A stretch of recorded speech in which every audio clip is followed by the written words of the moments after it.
Салам достор, назарыңыздарда Аралаш медиа. Бүгін сіздерге наемник деп аталған қызықты тасманы қысқаша баяндап бермекчимин. Сіз шашпай отырып видеоны аяғына чейин көрүүгө даяр болуп калган болсоңуз, биз баштадык.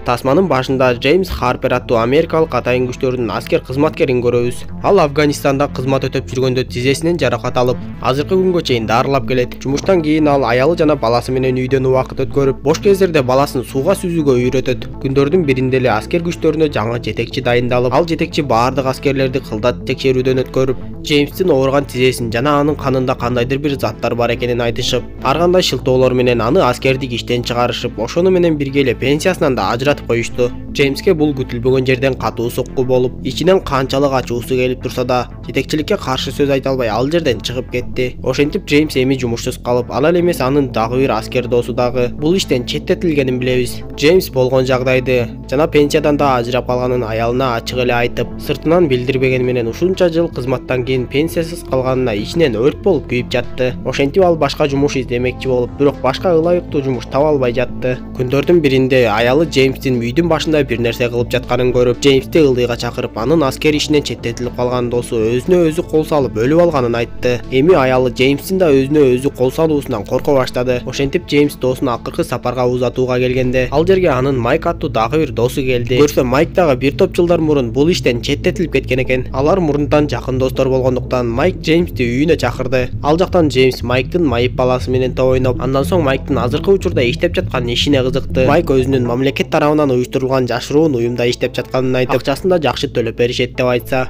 Джеймс досуна мен азыр жаман абалда турам, үй бүлөмдү да жакшы камсыздашым керек деп айтып, дароо эле анын жумушуна кошулууга макулдугун берди. Андан соң Майк дароо эле аны жумушуна алып жөнөп, согуштун ардагери жетектеген Ник аттуу адамга алып барды. Ник Джеймстин баардык документтери менен таанышып, ал Джеймске биздин уюм жеке келишимдеги уюм, ал мамлекет тарабынан түздөн түз башкарылат деп айтып, бул иште силер мамлекеттер аралык ар кандай кооптуу жана жашыруун тапшырмаларды аткарасыңар деп түшүндүрдү.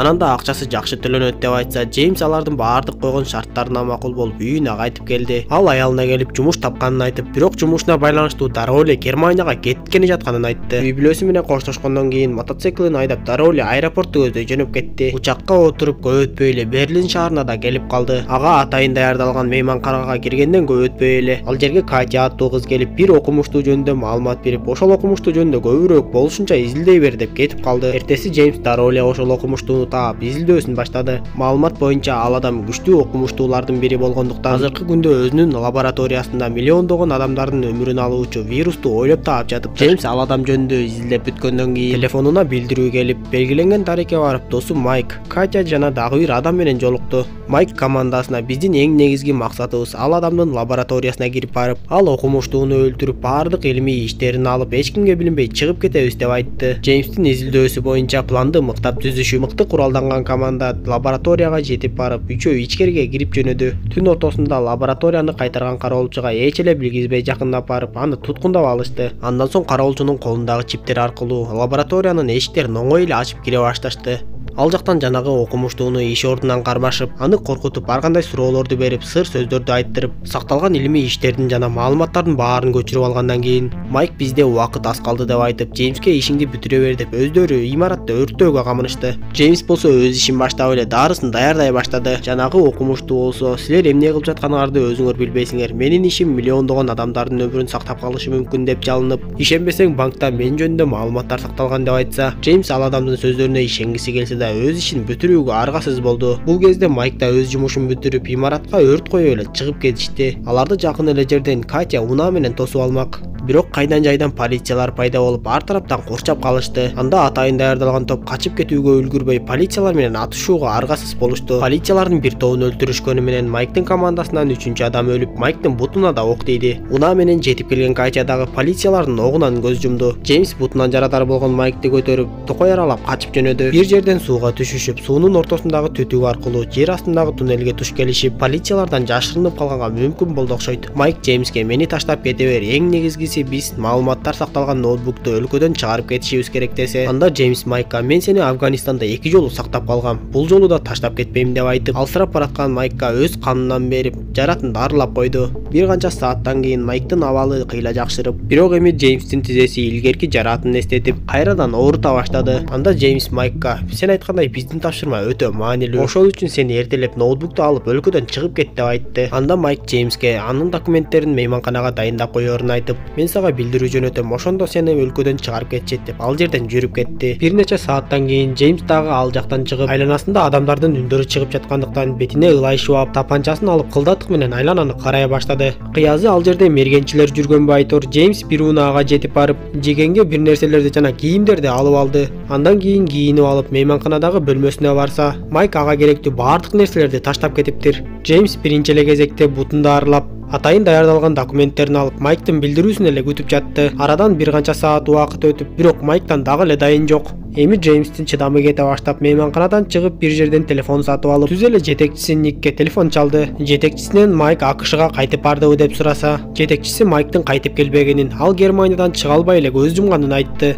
Ник Джеймстен дароо эле кайсыл жерде жүргөнүн сурап, "Менин адамдарым азыр барып сени алып кетишет" деп унаанын үлгүсүн айтты. Бирок Джеймс ал унаага барбай, Никтин сөздөрүнөн да күмөн санап, телефонун таштап салып эле кайра артты көздөй басып жөнөдү. Ошол кезде жанагы унаадагы адамдар курал жарактарын алып чыгышып, Джеймсти аткылап башташты. Джеймс кайрадан сууга секирип качып жөнөп, айдан жайдан мотоциклчен адамдар да пайда болду. Алар менен атышып жатып, ошол жердеги жертөлөгө качып кирип, артынан кууп кирип келген эки адам менен кармашып, аларды өлтүргөндөн кийин бирөөсүнүн телефонун алып, жетекчисине тапшырма аткарылды деп билдирүү жөнөтүп койду. Эми Джеймс андан ары кимге ишенерин, эмне кылаарын деле билбей калды. Ойлонуп отуруп, баягы окумуштуу адам анын эсине түшүп, дароо эле ошол адамдын үйүнө жетип барып, жатка билген сыр сөздөрүн жазып, дарбазаны ачып алды. Ал адамдын аялы эшикти ачканда Джеймс аны дароо эле коркутуп, "Мен силер жөнүндө баардыгын билем. Эгер балаңдын өмүрүнүн коопсуздугун ойлосоң, мени менен банкка барасыңар" деп айтып, банкка баргандан кийин Джеймс анын баласын өзүндө калтырып, аялын банкка киргизип жиберди. Бир аздан кийин эле аялы банкта сакталган күйөөсүнүн планшетин алып келип берип, Джеймс аялдан сыр сөздөрдү айттырып, планшетти ачып алган соң дароо эле унадан чыгып кетип калды. Бирок ал планшеттин ичиндегилерди көргөндөн кийин гана баардыгын түшүндү окшойт. Көрсө ал адам Джеймске калп айтпаптыр. Ал окумуштуу адам тескерисинче дүйнөнү каптаган вируска каршы дарыны ойлоп, ар тараптан болгон коркутууларга карабай эле көптөгөн адамдардын өмүрлөрүн сактап калыш үчүн ал дарыларды бекер таратмак болуптур. Бирок ташбоор адамдар бул боорукер адамды жок кылып, анын вакцинасын уурдап алып, дары жасап элге сатып, ортодон өздөрүнө көптөгөн акчаларды жасап алгылары келип жатканын түшүнөбүз. Арадан убакыт өтүп, акыры Джеймс тоскоолдуктарга карабай Германиядан АКШга келип алды.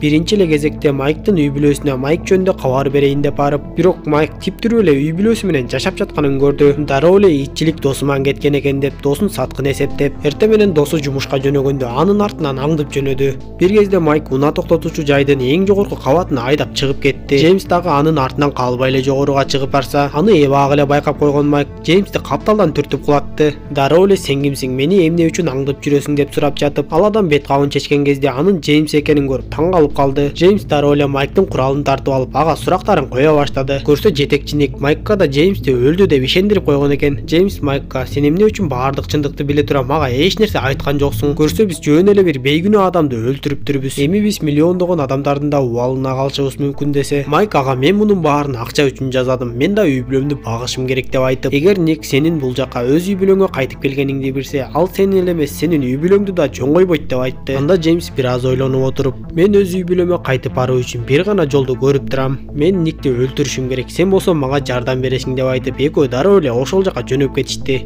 Ал жака баргандан кийин Майкл эч кимге шек алдырбай эле Никтин адамдарына жакындап барып, аларды аткылап салды. Бул кезде унаанын аркасынан чыккан Джеймс үйгө кирип кеткенге жетишти. Бул кезде Ник да чоң куралын алып алып, Майкты аткылап баштап, экөө бири-бирин аткылап жатып, экөө тең жарадар болуп калышты. Джеймс үйдөгү Никтин башка жан сакчылары менен алышып отуруп, акыры Никке жетип келгенче Ник Майкты дагы бир жолу атып салганга жетишти. Жетип келген Джеймс Никти үнсөзсүз эле атып салып чыгып кетти. Ал Майкты унаага салып, аны сактап калганга аракет кылып алып жөнөдү. Бирок Майк эки жолу ок жегендиктен бул жолу аны сактап калууга мүмкүн болбой калды окшойт. Эртең менен Джеймс өзүнүн изин жашыруу үчүн Майкты унаа менен кошо өрттөп салып кетип баратканын көрөбүз. Тасманын аягында Джеймс үй бүлөсүнө кайтып келип, эми андан ары такыр эле мындай иштер менен алектенбей калды. Видео жаккан болсо мага жакты белгисин басып, досторуңуз менен бөлүшүп коюңуз. Кийинки видеодон көрүшкөнчө саламатта болуңуздар.